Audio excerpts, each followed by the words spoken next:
Hey everyone, this is gonna be a weird flock nest because of the subject. I need a place to vent and just talk and get my frustration out and sadness out, and this has been a long time coming.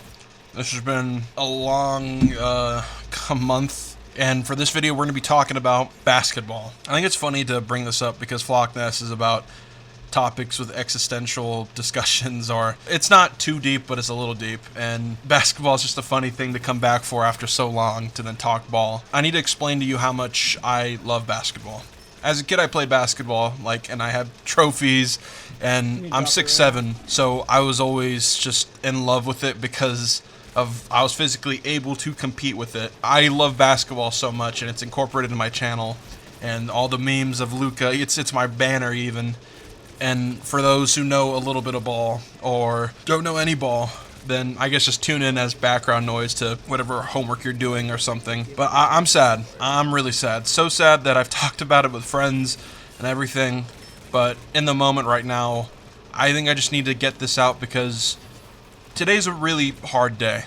Hard day to the point where I'm kind of in a breakdown, low key. And I just got back from the gym, and while I was at the gym, I was I almost cried in the gym because of just how emotional I felt of how bad everything is.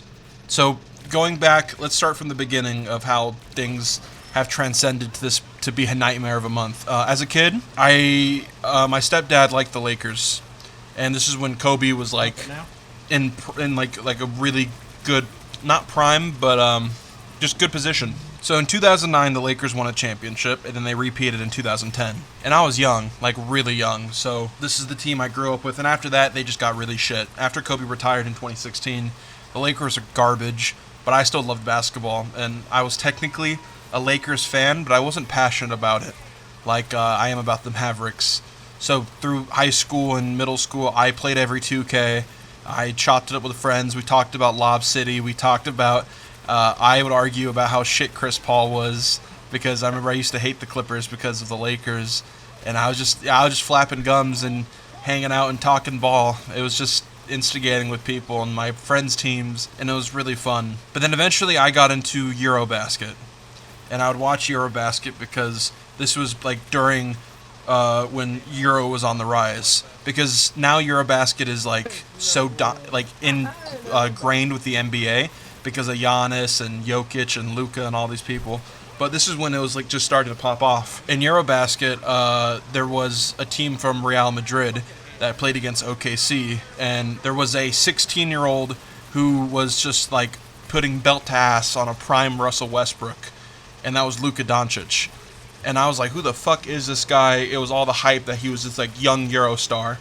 And this is when there was beef about college versus Eurobasket. People were saying that Eurobasket's more tough to score in, and that it was more gritty than the college players. And that the European players were going to eventually become the main stars. And of course, after 2018 of James Harden, we saw that MVPs are constantly these European players who are really good. But Luka was so good that it enticed me. And this is at the time where the Lakers were fucking garbage. This was before LeBron.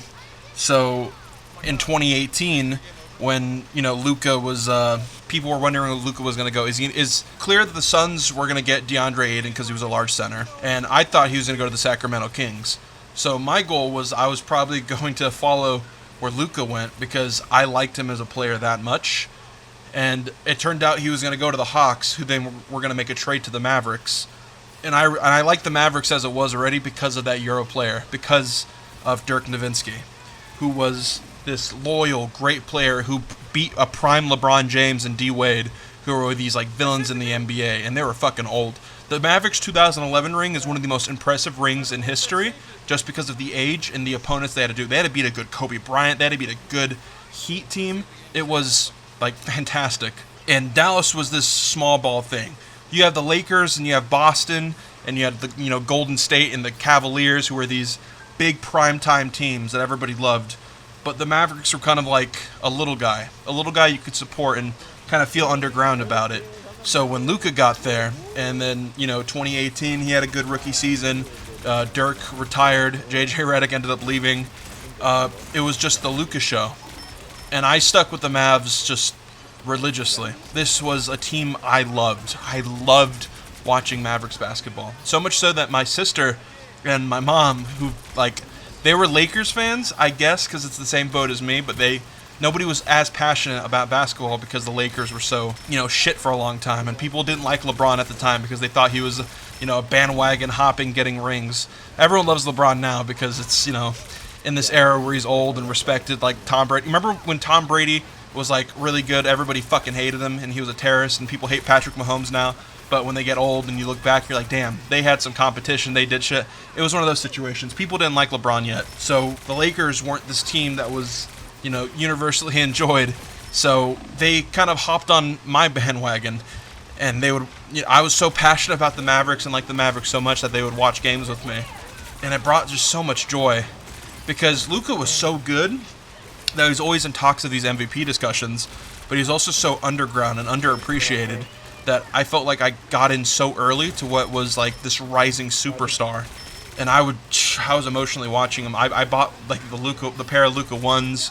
I watched games and games. I remember when there was this chant of "Get Luka help" because he was the only superstar with like these G League players, and he just couldn't do anything. And then when 2022 came around, and it was this underground, like Mavs team with Jalen Brunson at the time before he became a superstar, because he was also a guy who I thought was going to be really good too, because he was next to Luka. That's why I always liked Jalen Brunson on the Knicks.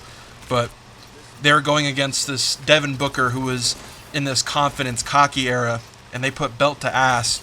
And that was one of the greatest fucking series I ever watched. To see that dominating Game 7, it just emotionally got me so much. And I remember just watching it with my sister and my family and like just going out during these things, and just, it was so like sick to go about. And then eventually they got Kyrie Irving. And I remember because I was with my dad when I was actually in Phoenix when this trade happened, because I was down in California and he was working and traveling, so I was going with him. And we were at a Buffalo Wild Wings in Phoenix when the news hit that we got Kyrie Irving and that Kevin Durant was going to the Suns. And I was joyful because Kyrie Irving is also one of my favorite players of all time. The thing about why I like Kyrie Irving so much is because of his resilience and his like spirituality and his actual advice. Yeah, there's like the flat earth stuff that's like funny to make fun of, and then there's this whole controversy with the vaccine and the whole Jewish shit, whatever that was in 2022. And it was an unfair media storm. It was ridiculous. It was taken way too seriously, and it wasn't even that bad. I just remember Kyrie just going through media hell, people thinking he was an asshole. People hated him because of the Boston situation. And then, of course, as time goes on and we enter, like this look back of how people are, whatever, we realized it just wasn't that huge of a deal. That Kyrie is actually just a really good guy. So I thought Kyrie coming to the Mavs was a situation of why the Mavs are a team that is to be respected. They respected Kyrie even when everyone hated him. Texas was a place of loyalty. It was a place that liked Luka. It gave Luka and Kyrie help, and they were going to be, cemented together as these two guys of just like great talents that were undermined. All that 2023 season, people doubted the Mavs tremendously. People had OKC above them. People had the Timberwolves above them. But just through like, brotherhood and relentlessness, they got to the fucking, against Boston, even with an injured Luka. And as things didn't go well, they still had each other, and there was optimism. We had bigs. We were making, we were actually like a contending team.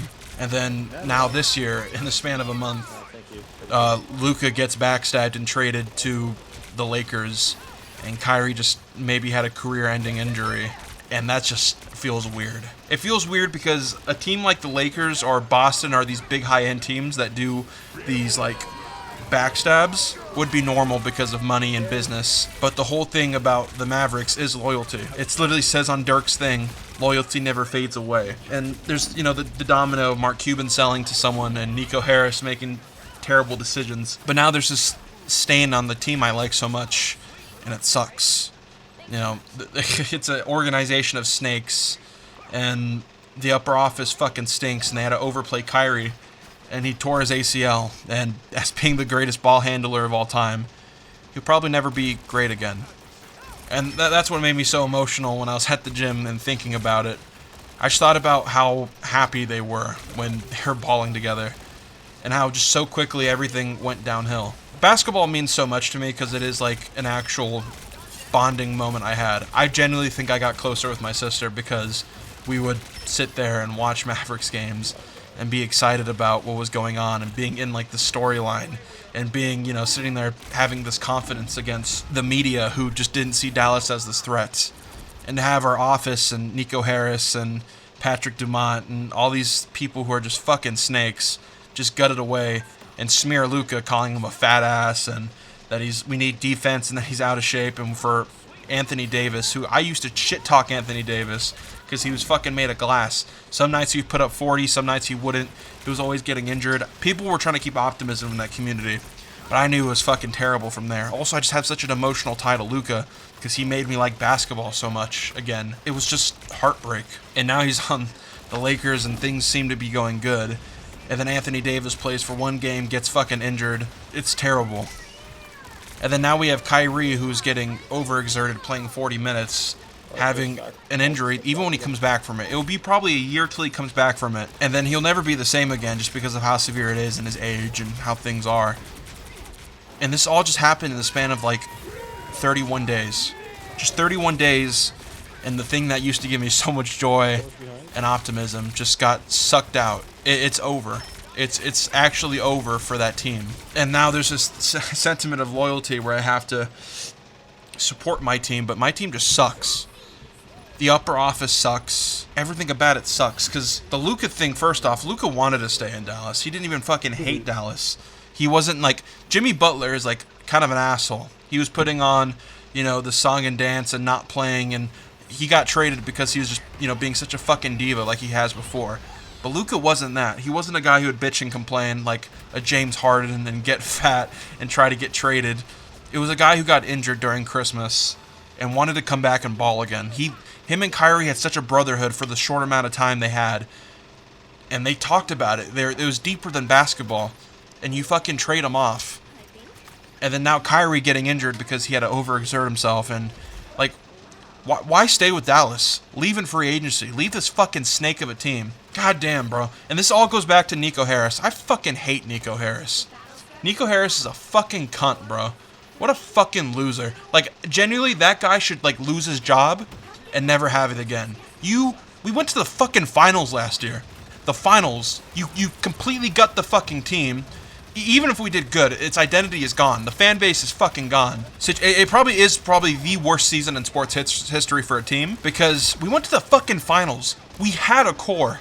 You spent 5 years building around Luka, getting him help, and then you trade him off, you do a slander campaign, and then now he's doing good with LeBron because he's a fucking great player, one of the best players in the world, and now you're sitting here with this injured-ass roster and Kyrie Irving, who's also going to be losing millions of dollars, by the way, because now in free agency, his extension's going to get lowballed because of his injury and age. So he might as well probably just fucking leave and go to like the Lakers or something. Leave and go to a different team instead of this fucking snake org. He originally came for, Nico and Mark Cuban, but Cuban's fucking gone. He sold the team, and Luka's fucking gone. Nico's a fucking bastard.